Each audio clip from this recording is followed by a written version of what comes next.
নমস্কার।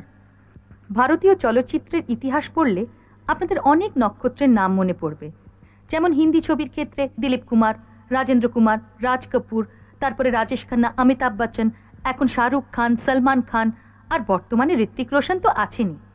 সেই সঙ্গে দক্ষিণে রয়েছে শিবাজি গণেশন, এন.টি. রামারাও, তারপরে রজনীকান্ত, কমল হাসান। কিন্তু বাংলার আকাশে বরাবর মহানায়ক উত্তম কুমার। আজ সেই বাংলার আকাশে এক নতুন নক্ষত্র দেখা দিয়েছে, যিনি বাংলার আকাশে নিজের আসন একেবারে পাকা করে নিয়েছেন, আর এখন টলিউড ছেড়ে বলিউডের দিকে পা বাড়িয়েছেন। লোকের মুখে মুখে এখন একটাই নাম, শঙ্কর। নমস্কার। শঙ্করবাবু, আপনি আপনার হাজারো ব্যস্ততার মধ্যেও যে সময় করে আমাদের এখানে এসেছেন, তার জন্য আমার পক্ষ থেকে, দর্শকদের পক্ষ থেকে, চ্যানেলের পক্ষ থেকে আপনাকে অনেক ধন্যবাদ। প্রথমেই আপনাকে একটা ছোট্ট প্রশ্ন করব।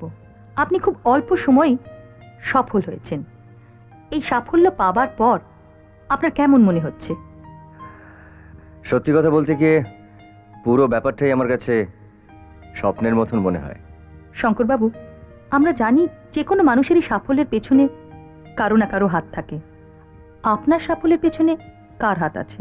অনেকেরই হাত আছে, কিন্তু সবচেয়ে বড় হাত আছে আমার বাবু মশাইয়ের।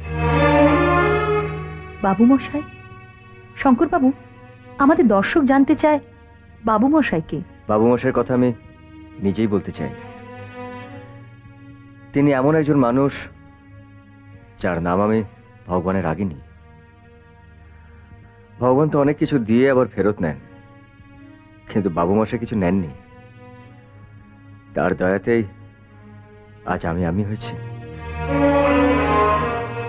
আমি তার থেকে দূরে সরে আছি সত্যি, কিন্তু তার জন্য আজ লাখো লাখো মানুষ আমার এই অনুষ্ঠান দেখছেন। আমার বাবু মশাই অনুষ্ঠান দেখছেন। কি বাবু মশাই, দেখছেন তো?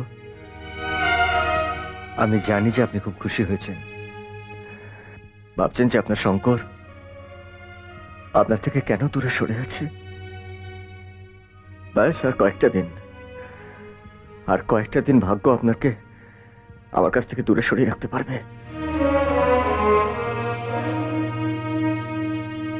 মাকে দেওয়া কথা আমি রাখবো বাবু মশাই। আমি ফিরে আসবো বাবু মশাই, আমি ফিরে আসবো।